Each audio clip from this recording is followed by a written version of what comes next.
Imagine waking up in a world where the very air you breathe feels like it's turning into shards of glass inside your lungs.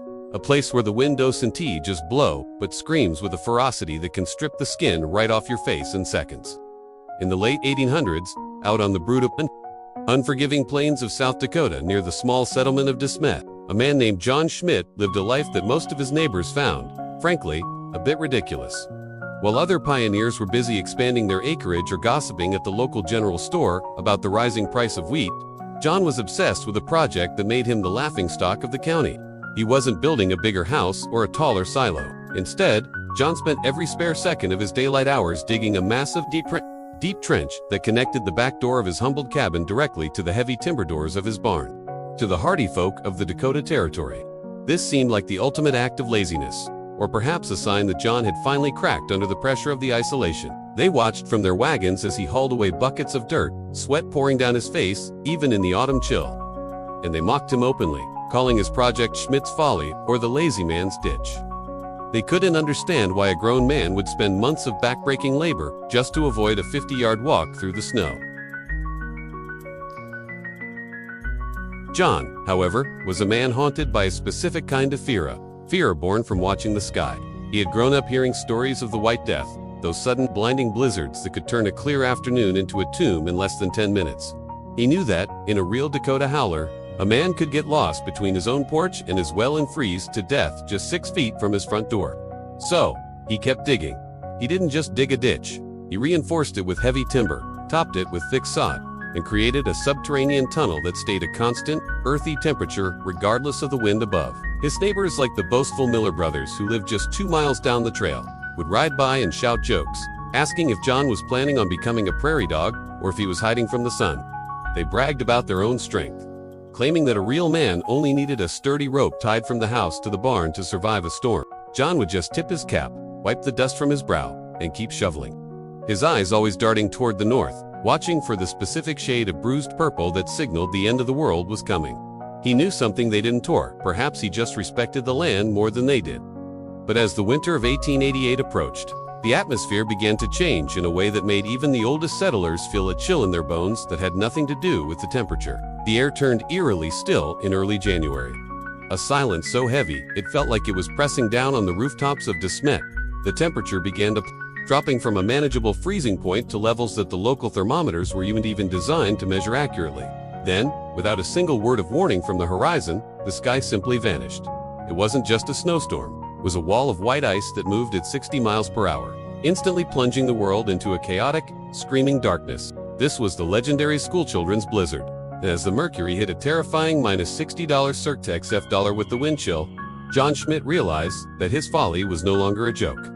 He stood by his frosted window, listening to the wood of his cabin groan and crack under the intense cold, knowing that out in the barn, his 4 prize horses, his entire livelihood, and his only friends on the prairie were shivering in a building that was rapidly becoming an icebox.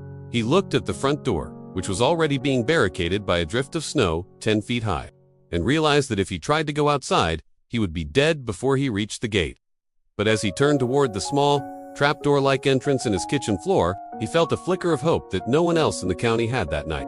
If you're enjoying this story of survival against all odds, make sure to hit that subscribe button and ring the bell. We cover the most incredible told-do-so moments in history every single week. But as John lowered his lantern into the dark mouth of the tunnel, he heard a sound that made his blood run colder than the ice outside. A desperate, rhythmic thumping coming from the barn, followed by a scream of a horse in total panic. The sound of a horse screaming is something you never forget. It's a high-pitched, visceral sound of pure terror.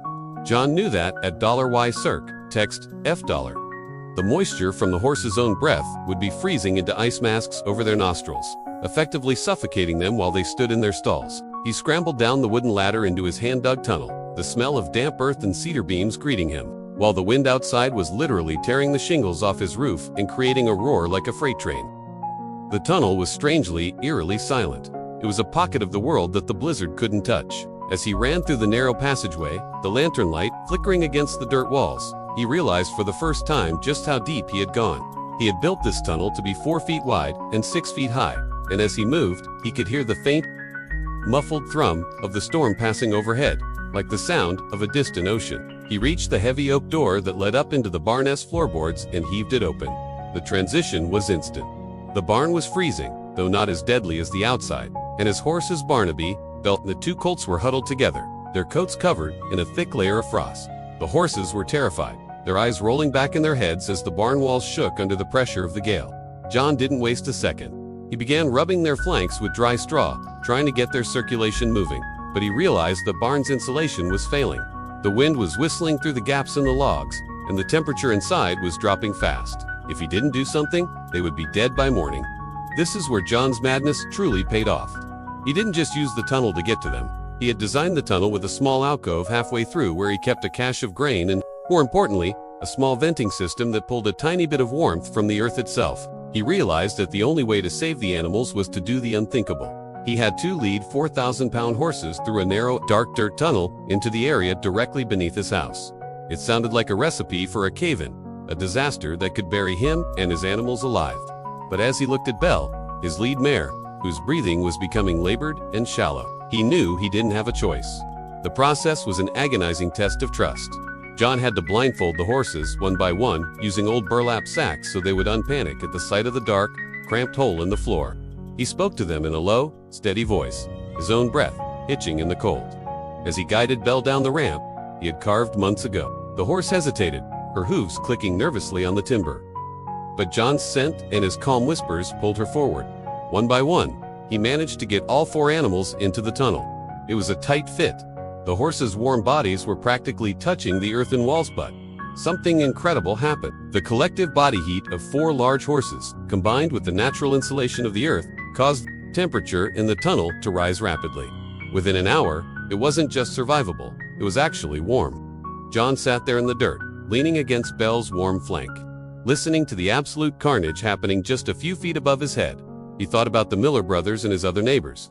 Were they at their windows? Were they out on the whiteout, desperately clinging to a frozen rope, trying to find their way to their own livestock? Hours turned into a full day, and then too, the great blizzard of 1888 didn't let up.